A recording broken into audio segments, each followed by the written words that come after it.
Julio Galang, Father Rolando Lopez, Sa'yo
Sa ngalan ng Ama at ng Anak at ng Espiritu Santo, Amen. sumainyo ang Panginoon. At sumainyo rin. Mga kapatid, nasa unang araw po tayo ng ating pagtitriduum para po sa kapistahan ng aparisyon ng Ina ng Birhen ng Awa.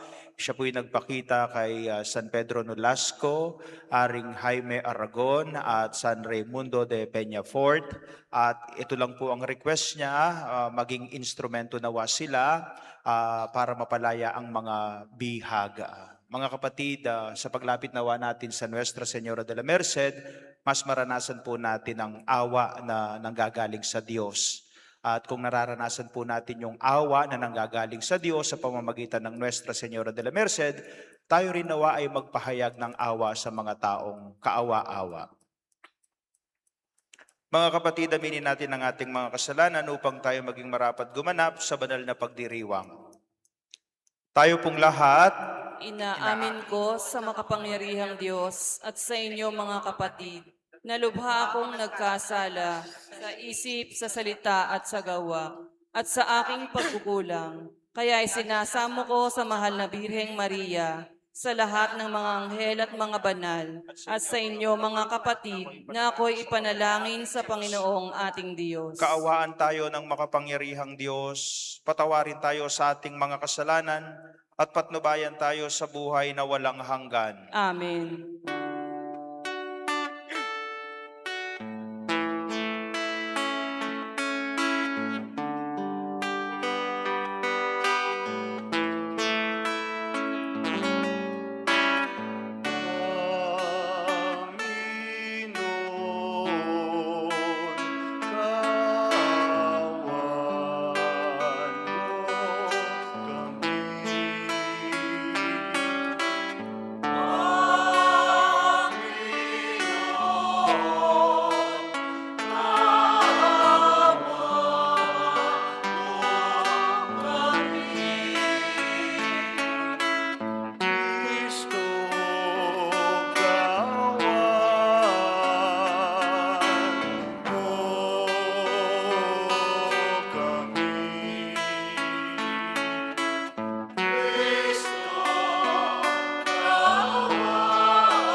Gloria in excelsis Deo.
Manalangin tayo. Ama naming makapangyarihan, kaming gumugunita sa mahal na Birheng Maria, ay umihiling ng iyong pagbigyang pakundangan sa kanyang pagdalangin, upang kami pagindapating tumanggap mula sa abot-abot na kaloob mo sa pamamagitan ni Jesucristo, kasama ng Espiritu Santo, magpa sa walang hanggan. Amen.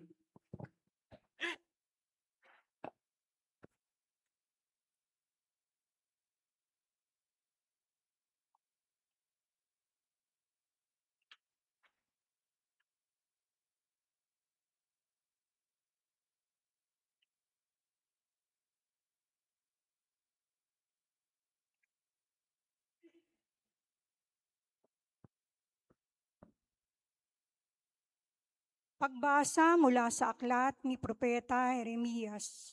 Sinabi sa akin ng Panginoon, magpunta ka sa bahay ng magpapalayok at may ipahahayag ako sa iyo. Nagpunta naman ako at dinatnan ko ang magpapalayok sa kanyang gawaan.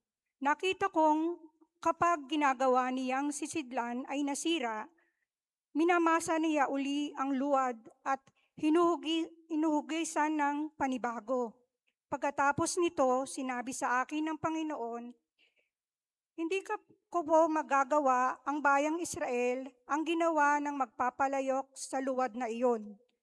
Kayo'y nasa mga kamay ko, tulad ng luwad sa kamay ng magpapalayok.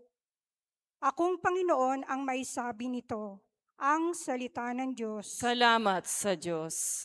Salmon tugunan, mapalad ang kinukupkop ng poong Diyos ni Jacob. Mapalad ang kinukupkop ng poong Diyos ni Jacob. O kaluluwa ko, ang Diyos papurihan, pupurihin siya'y aking aawitan habang ako'y buhay. Mapalad ang kinukupkop ng poong Diyos ni Jacob. Sa mga pangulong, huwag kang maghahamak kahit na kaninong di makapagligtas. Kung sila'y mamamatay, balik sa alikabok ang anumang balangkas nila'y matatapos. Mapalad ang kinukupkop ng poong Diyos ni Jacob. Mapalad ang tao na ang kanyang Diyos, na laging katulong ay ang Diyos ni Jacob. Sa Diyos ng Panginoon umaasang lubos, sa Diyos na lumikha niyang kalangitan, ng lupa at dagat at lahat ng bagay. Mapalad ang kinukupkop ng poong Diyos ni Jacob. Parangalan po natin ang mabuting balita.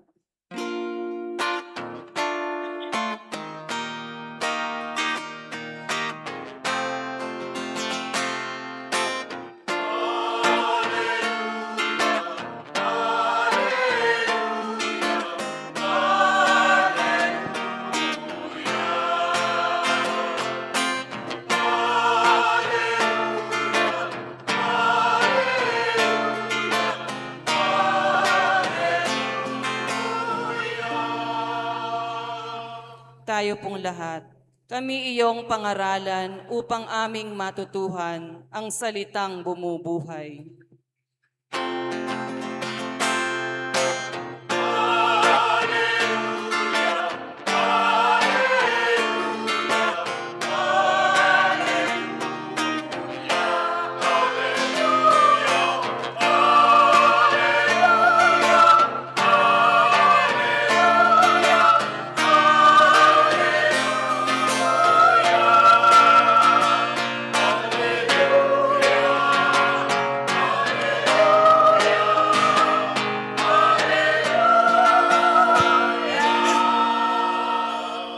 Sumainyo ang Panginoon. At sumainyo rin. Ang mabuting balita ng Panginoon ayon kay San Mateo. Papuri sa iyo, Panginoon.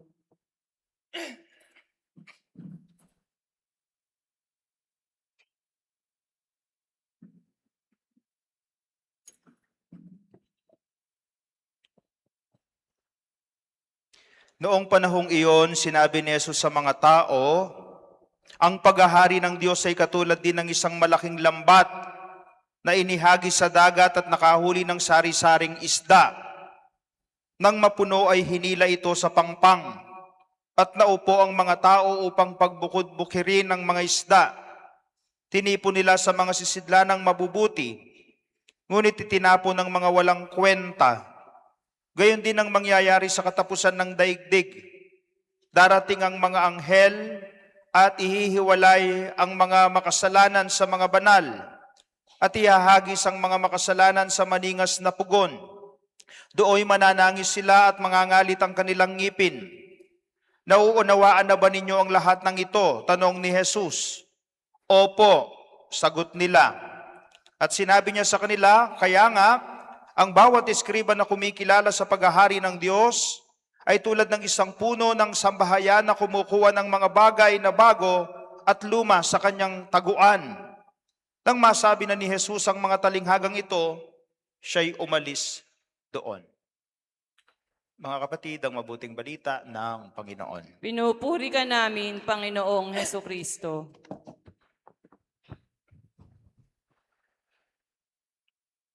Magandang hapon po sa inyong lahat. Pakisabi po sa katabi ninyo, magandang buhay. Patpakan po natin ang Panginoon. Nasa unang araw na po tayo ng ating pagtitridoon para sa kapistahan ng aparisyon ng Inang Birhen ng Awa. At sakto po, napakaganda ng mga pagbasa dahil ang unang pagbasa at ang ebanghelyo nakapatungkol po sa awa ng Diyos. Kung nakinig po kayo, ang unang pagbasa ng galing sa libro ni Propeta Jeremias. Inutusan daw po ng Panginoon si Propeta Jeremias para magpunta sa magpapalayok, gumagawa ng palayok. At alam po ninyo, pagdating ni Propeta Jeremias sa gumagawa ng palayok, ang napansin po niya, kahit yung luwad, yung putik, yung clay, sira na, hindi pa rin po ito tinatapon ng nagpapalayok. Anong ginagawa niya? Inaayos niya. Nire-remedyo niya, binubuo niya, hinuhugis niyang muli. Dahil para sa magpapalayok, meron pa ring pag-asa ang luwad na sira, ang luwad na may depekto, ang luwad na may sira o may lamat. If we try to understand the story from the book of the prophet Jeremiah, hindi ko kaya ang Diyos ang nagpapalayok? Tayo po yung luwad. At bilang luwad, bilang clay, dumarating sa puntong tayo nasisira. Tayo nagkakaroon ng lamat. Tayo nagkakaroon ng depekto. Tayo nagkakasala, tayo nagwawala. Pero katulad ng nagpapalayok sa unang pagbasa, walang itinatapon ng Diyos sa atin. Walang sinasayang ang Diyos sa atin. Kapag tayo nasisira, kapag tayo nagwawala, kapag tayo nagkakasala, kapag tayo may lamat, hindi pa rin nawawalan ng pag-asa ang Diyos sa atin. Dahil tunay na maawain ng Diyos at higit ang kanyang awa sa anumang pagkasira natin, sa anumang depekto natin, sa anumang pagkakasala natin. Kaya doon ko po nasabi, sakto ang pagbasa ngayon. Nakapatungkol ito sa awa ng Diyos. Kaya nga mga kapatid, in this celebration, kung puno ka ng kabiguan sa buhay, kung alam mong sirang-sira ka sa buhay, kung alam mong marami kang pagkakasala sa buhay, kung alam mong lagi kang nadadapa sa buhay, please, huwag ka sanang mawalan ng pag-asa sa sarili mo. Dahil ang Diyos hindi kailanman mawawalan ng pag-asa sa iyo. At kung alam mo ang asawa mo, ang mga anak mo, ganyan din. Maraming depekto, maraming pagkakasala, nadadapa. 2 Sundays ago, sabi ko nga sa inyo, sana nandyan ang awa at pangunawa natin. Dahil bilang anak ng Diyos, bilang Katoliko, bilang Kristiyano, kung nararanasan natin ang awa at pangunawa ng Diyos sa buhay natin, iparanas din natin ito sa mga mahal natin sa buhay. Palakpakan po natin ang Panginoon. Pero mga kapatid, hindi po nananatiling maawain lang ang Diyos. Bakit? Darating din ang araw ng paghuhukom. Yan naman po ang sinasabi ng Ebanghelyo. Kaya nga konektado ang unang pagbasa sa Ebanghelyo. Dahil ang unang pagbasa pinapakalala sa atin na nais ng Diyos na maging mabuti tayo, na maging mabait tayo, na maging banal tayo. Pero ang Ebanghelyo pinapaalala, kung nais ng Diyos na maging mabuti tayo, maging mabait tayo, maging banal tayo, tumugon tayo sa paanyaya ng Diyos. Yes, maawain ng Diyos, mapagmahal ang Diyos, mapagpatawad ang Diyos. Pero ang Ebanghelyo pinapakita sa atin na darating ang araw na maghuhukom ang Diyos. Ang kaharian daw ng Diyos parang lambat na malaki. Sa mga Hudyo, kapag nangingisda po silang ginagamit nila yung tinatawag na dragnet, ang hihila ang dalawang bangka. At dahil malaking lambat, kahit po malaki at maliit na isda, nasasama doon. Kahit yung may kwentang isda, walang kwentang isda, nasasama doon. Kahit yung may pakinabang at walang pakinabang na isda, nasasama doon. Hindi ho kaya paalala ng lambat, yun ang paanyaya ng Diyos. Lahat gusto niya maligtas. Pero kapag ang lambat dinala na sa pangpang, ang mangingisda, hinihiwalay ang maayos na isda sa hindi maayos na isda. Hinihiwalay ang may kwentang isda sa walang kwentang isda. Hinihiwalay ang mapapakinabangang isda sa walang pakinabang na isda. Kaya nga mga kapatid, ang paanyaya sa atin habang nabubuhay tayo dito sa lupa, lagi po tayong tumugon sa tawag ng Diyos na maging mabuti, na maging mabait, na maging banal, na maging mapagmahal. Nang sa ganun kapag tayo hiniwalay ng Diyos, hindi po tayo masasama dun sa mga matatapon na isda. Kung tayo'y magiging mabuti, mananatiling mabait, sana sa awa at pagmamahal ng Diyos, masama tayo sa kaharian niya. Palakpakan po natin ang Panginoon. And I think, if we try to see this celebration, we have to look back on the apparition of the Blessed Virgin Mary. Ilang taon na pong nangyari yon? 880 years.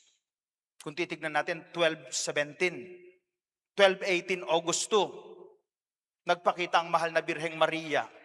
Kanino nagpakita? Kay San Pedro Nolasco, kay San Raimundo de Peñafort, at kay Haring Aragon. Ito lang po ang mensahe ng Nuestra Señora de la Merced. Bumuo kayo ng orden na nagpapakita ng awa sa mga Kristiyanong bilanggo ng mga Muslim. Kaya nga sa effort po ng tatlo, nabuo po yung tinatawag nating Order of Mercy. Merong mga pari sa kanila, merong mga laiko sa kanila, merong religious brothers and sisters sa kanila. At ano po yung mga vows nila? Meron silang 3 vows pero dinagdagan pa ng isa. Vow of poverty, kahirapan. Vow of chastity, kalinisan. Vow of obedience, pagsunod. At ano po yung pang-4 na vow nila? Kapag daw po may bilanggo, ipapalit nila yung sarili nila sa bilanggo. Kapag may papatayin, ipapalit nila yung sarili nila sa papatayin. Bilang pagpapakita ng awa sa mga taong kaawa-awa, pagpapakita ng lunos sa mga taong kalunos-lunos. Kaya nga, nagagandahan po ako sa debosyon natin sa Nuestra Señora de la Merced. Sa tulong nawa niya, makalaya ang lahat ng bilanggo. Pero don't forget, ang mga bilanggo hindi lang po yung mga taong nasa bilangguan. Dahil tayong mga Katoliko, tayong mga Kristiyano, kahit wala po tayo sa bilangguan, pwede rin po tayong maging bilanggo.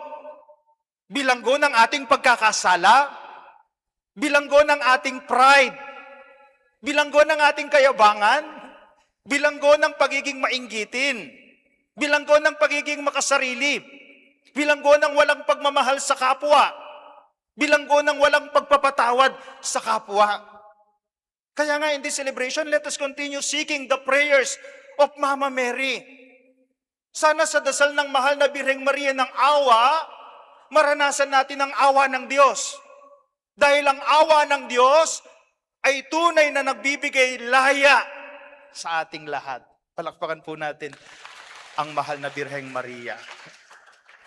At sana pakiusap bilang mga parishioners ko, alam ko matagal na po kayong nagdedebosyon sa Nuestra Señora de la Merced. Kung tunay po kayong nagdedebosyon sa Nuestra Señora de la Merced, sana po ang debosyon nyo hindi lang sa nagsusuot kayo ng medalyon. Sana hindi lang po yung sumasama kayo sa prosesyon. Sana hindi lang yung nagsisimba kayo kapag may misa.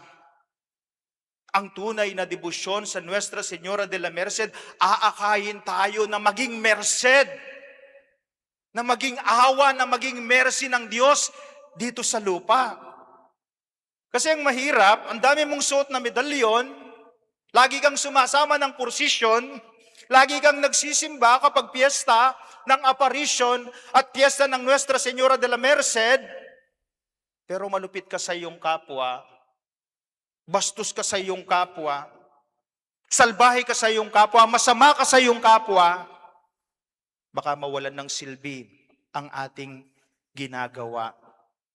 Sana kung kailan po tayo nagdedebosyon sa Nuestra Señora de la Merced, doon tayo mas nakakapagpakita ng awa sa mga kaawa-awa, nagpapakita ng lunos sa mga taong kalunos-lunos, pagpapakita ng pagmamahal at malasakit sa mga taong kinakalimutan ng lipunan. Palakpakan po natin ang Panginoon. Naalala ko po yung isang kwento, meron daw pong isang lalaki, isang tatay, nahuli po siya. Nahuli po siya dahil nagnanakaw po siya ng bigas.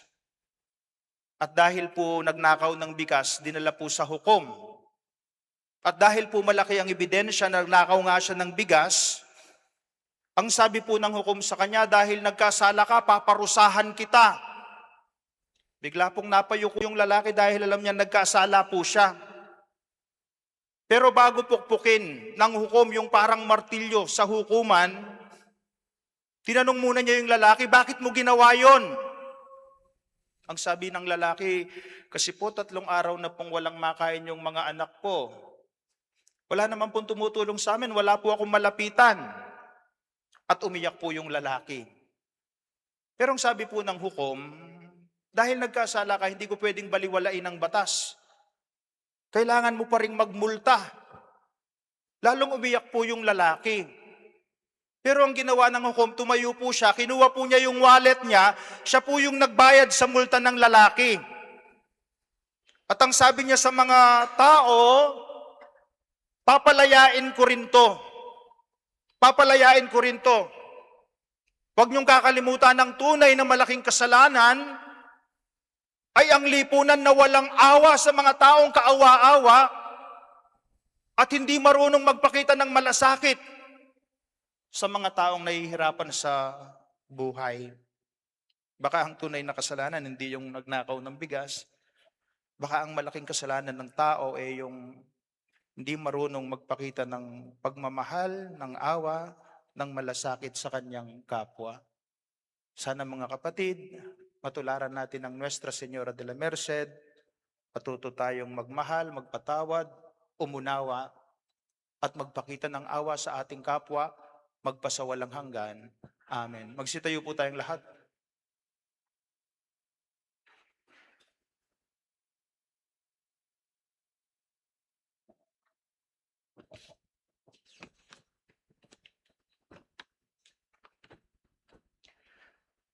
Manalangin tayo sa ating Amang nasa langit sa paghahanda natin para sa piyestang aparisyon upang ipagkaloob niya ang ating mga kahilingan at pagsamo, ating idalangin. Panginoon, dinggin mo kami. Panginoon, dinggin mo kami.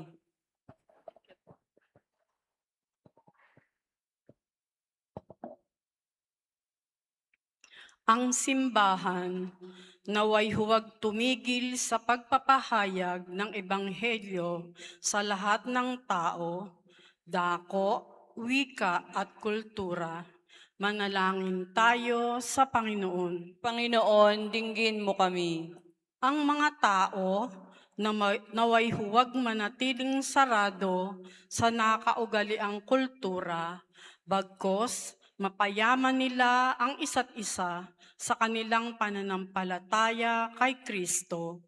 Manalangin tayo sa Panginoon. Panginoon, dinggin mo kami. Ang mga makabagong bihag ng kanilang kalagayan sa buhay, katulad ng sakit, bisyo at kasalanan, ay matulungan nawa nating lumaya sa pamamagitan ng mahal na ina ng awa. Manalangin tayo sa Panginoon. Panginoon, dinggin mo kami. Ang mga pinanghihinaan na ng loob dahil sa bigat ng kanilang mga pagsubok at karamdaman, naway huwag ipinid ang kanilang puso at bagkos palalimin pa ang kanilang pananampalataya kay Kristo sa dinaranas nilang mga pagdurusa. Manalangin tayo sa Panginoon. Panginoon, dinggin mo kami. Diyos ang masalangit, bukal ng lahat ng kabutihan sa buhay. Tulungan mo kaming gamitin ng wasto ang iyong mga biyaya at magbunyi kami sa kayamanan ng iyong pagmamahal. Inihiling namin ito sa pamagitan ni Kristong aming Panginoon. Amen.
Manalangin kayo mga kapatid upang ang paghahain natin ay kalugdan ng Diyos sa mga makapangyarihan. Tanggapin nawa ng Panginoon itong paghahain sa iyong mga kamay, sa kapurihan niya at karangalan, sa ating kapakinabangan at sa buo niyang sambayanang banal.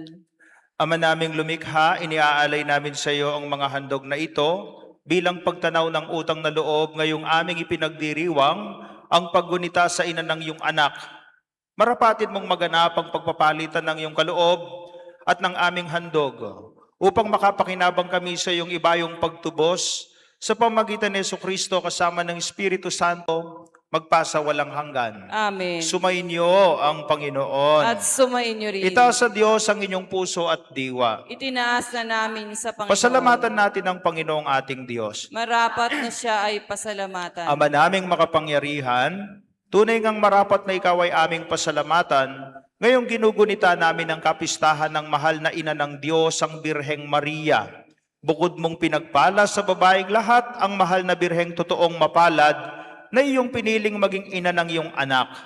Noong isugo mo siya bilang aming Mesiyas sa kapangyarihan ng Espiritong Banal, ang Birheng Maria ay naging inang tunay ng iyong anak na kanyang isinilang bilang liwanag nitong sanlibutan. Kaya, kaysa ng mga anghel na nagsisiyawit ng papuri sa iyo ng walang humpay sa kalangitan, kami nagbubunyi sa iyong kadakilaan.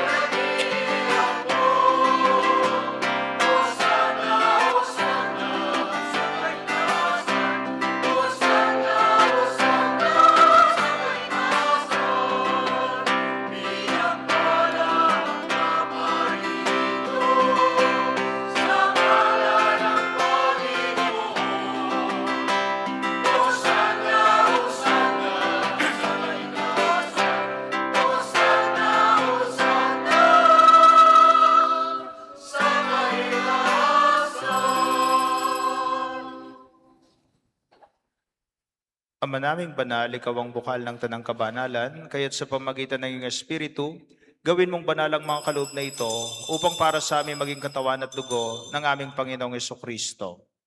Bago niya pinagtiis ang kusang loob na maging handog, hinawakan niya ang tinapay. Pinasalamatan kanya, pinaghati-hati niya yon, iniabot sa kanyang mga lagad at sinabi, "Tanggapin ninyong lahat ito at kanin. Ito ang aking katawan na ihahandog para sa inyo."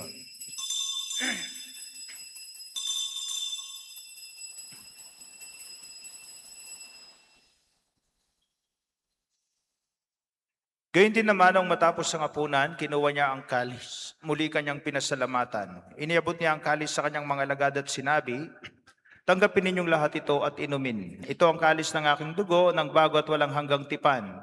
Ang aking dugo na ibubuhos para sa inyo at para sa lahat sa ikapagpapatawad ng mga kasalanan. Gawin ninyo ito sa pag-alala sa akin."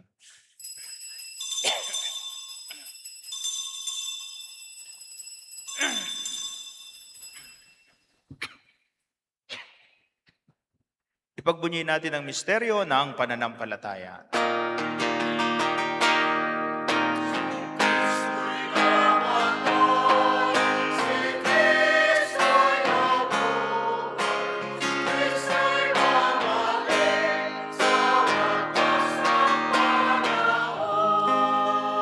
Ama, ginagawa namin ngayon ang pag-alala sa pagkamatay at muling pagkabuhay ng iyong anak, kaya tinialay namin sa iyo ang tinapay na nagbibigay buhay at ang kalis na nagkakaloob ng kaligtasan. Kami nagpapasalamat dahil kami yung minarapat na tumayo sa harap mo para maglingkod sa iyo. Sinasamo namin kami magsasalo-salo sa katawan at dugo ni Kristo ay mabuklod sa pagkakaisa sa pamamagitan ng Espiritu Santo. Ama, lingapin mong yung simbahang laganap sa buong daigdig. Puspusin mo kami sa pag-ibig kay San Leon na aming Papa, ni Florentino at Pasiano na aming mga obispo at ng Tanang Kaparian. Alalahanin mo rin ang mga kapatid naming nahimlay nang may pag-asang sila'y muling mabubuhay. Gayon din ang lahat ng mga pumanaw. Kaawaan mo sila at patuloyin sa iyong kaliwanagan. Kaawaan mo at pagindapatin kaming lahat na makasalo sa iyong buhay na walang wakas. Kaysa ng mahal na Birheng Maria na ina ng Diyos, ni San Jose, ang kanyang kabanal-banalang esposo, kaysa ng mga apostol ni San Pedro Nolasco, San Raimundo de Peñafort, at lahat ng mga banal na namuhay dito sa daigdig ng kalugod-lugod sa iyo.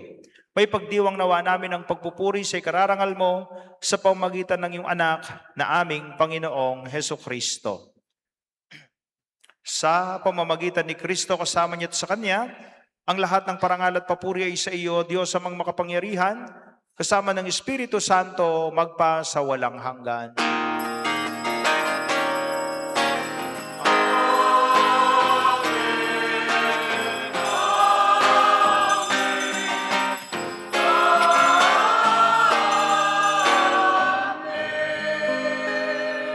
Sa tagubili ng mga nakagagaling na utos sa turo ni Jesus na Panginoon natin at Diyos, ipahayag natin ang lakas loob.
Hinihiling namin kami at siya sa lahat ng masama, pagkalooban ng kapayapaan araw-araw, iligtas sa kasalanan at ilayo sa lahat ng kapahamakan, samantalang aming pinananabikan ang dakilang araw ng pagpapahayag ng tagapagligtas naming si Jesu Kristo.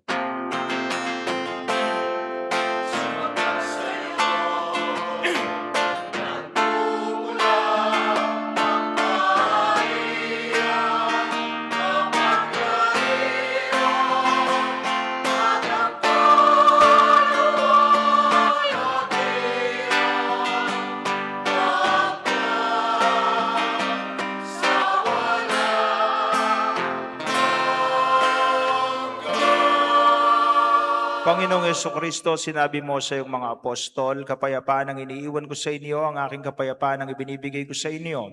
Tungayan mo ang aming pananampalataya at huwag ang aming pagkakasala.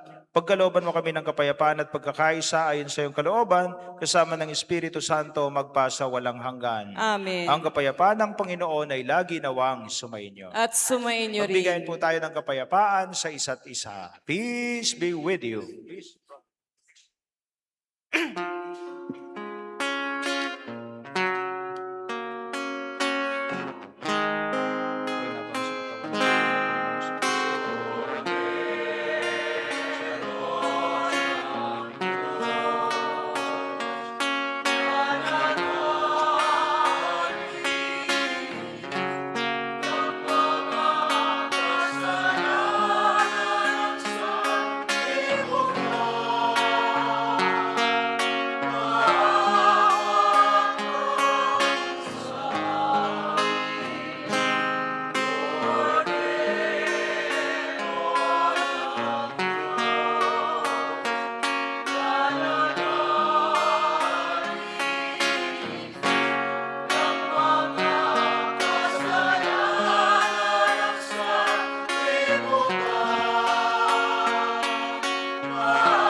Narito si Jesucristo, ang kordero ng Diyos. Siya ang nag-aalis ng mga kasalanan ng sanlibutan. Mapalad ang mga inaanyayahan sa hapunan ng kordero.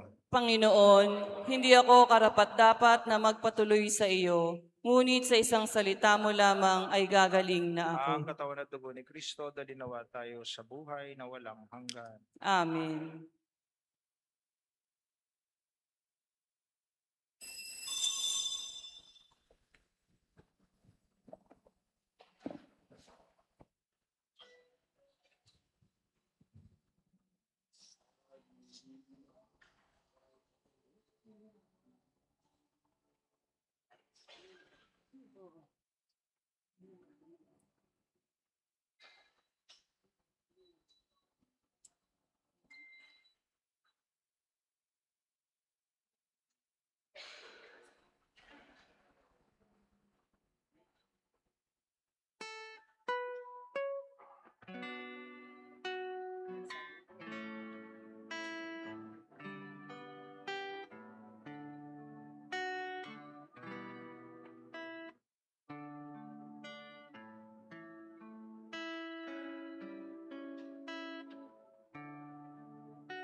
Nagpapasalamat po ako sa lahat ng mga sumuporta sa motorcade po kanina, yung mga nakasama ko pong SRC, G. Macpau, Bendeta, at saka yung iba pong kasama ko. Ano po? At salamat din po sa mga nagbigay ng pagkain, tinapay, itlog, inumin habang nagmo-motorcade po kami. Ano po?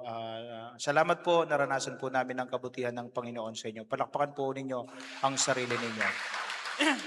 Salamat din po sa mga nangasiwa ng banal na misa ngayon, mga nag-sponsors, Barangay Pangclara, Paligi, Dulong Ilog. Palakpakan po natin sila. Bukas po ang ating schedule, 4:30 p.m. pagdarasal ng Kamandula, 5:30 p.m. banal na misa. Ang mga ngasiwa po sa pagdiriwang bukas ay Bisal Santo Cristo, Bisal Santo Niño at Bisal San Pablo.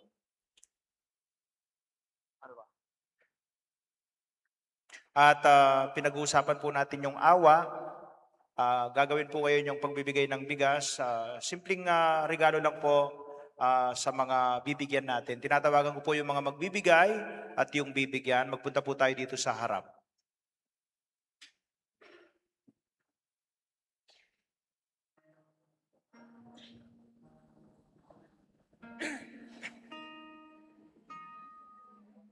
Yung magbibigay po at yung bibigyan.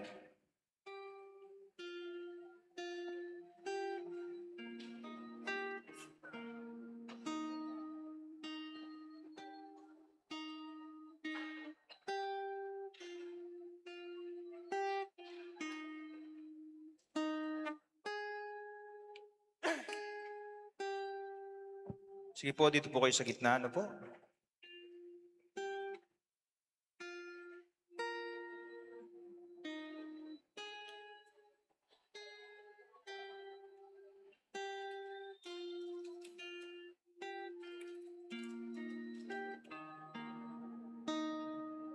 Simpleng regalo pero malaking tulong po. Ano po?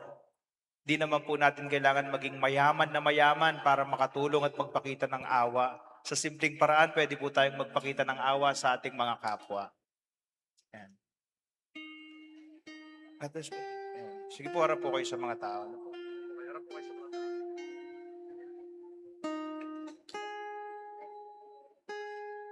Justin, sige na, Justin.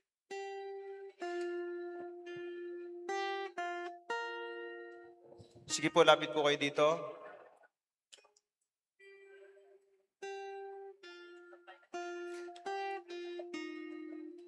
Ang awa na nanggagaling sa Diyos sa pamamagitan po ng Nuestra Señora de la Merced, gawin po natin konkreto. Bigyan po natin ng laman sa pamamagitan ng ginagawa natin ngayon.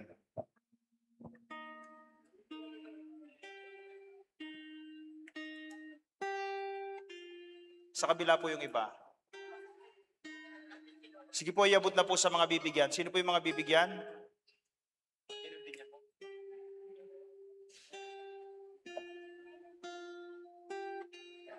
So araw-araw po niyan ganito yung ginagawa natin hanggang matapos po o makarating po tayo sa kapistahan ng aparisyon.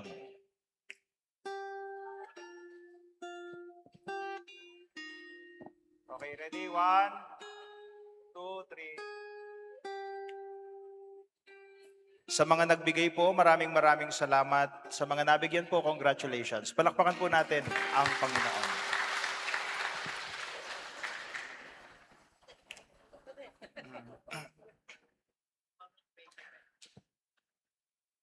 Gusto ko rin pong recognize ang mga pandaguhan po natin na nanggaling sa Barangay Pangclara, Paligi, Dulong Ilog.